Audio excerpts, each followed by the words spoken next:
For 3 minutes. I thank the gentleman for yielding and thank him for that generous praise. Mr. Speaker, I rise today in opposition to this conference report, and I do that with a heavy heart, quite frankly. When this measure was initially before us, I supported it enthusiastically, and in my remarks, I praised the President. I thought he'd made a tough decision and deserved bipartisan support. I praised the majority because they had brought us, I think, a very good and finely crafted bill. And frankly, I was proud of the minority because we stepped up unconditionally, supported the President, provided the votes that he needed to win and make a difference, to have not just a bipartisan majority, it was Republican votes that put us in the majority. I felt like we dealt with the President and the administration in good faith. And frankly, I don't think since that point that faith has been reciprocated. Over the course of the process as this legislation has moved through, IMF funding has been added. It scores at $5 billion, but it's a considerably greater amount of money ultimately that will be deployed. We've had this issue of the photos. We've had the issues of detainees.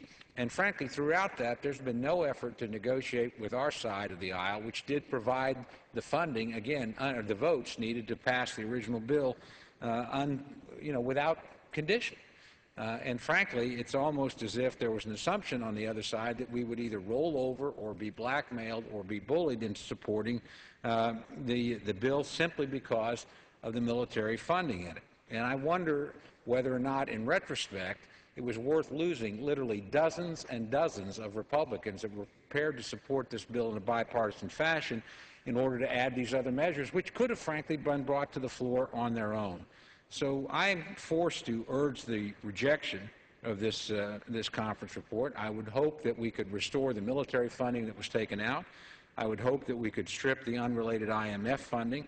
And I would hope that we could practice once again the bipartisanship that led us to such an overwhelming success in the original bill. And if we go back to that method, I think that the President and the administration will be able to rely on continued bipartisan support in the tough decisions they have to make going forward.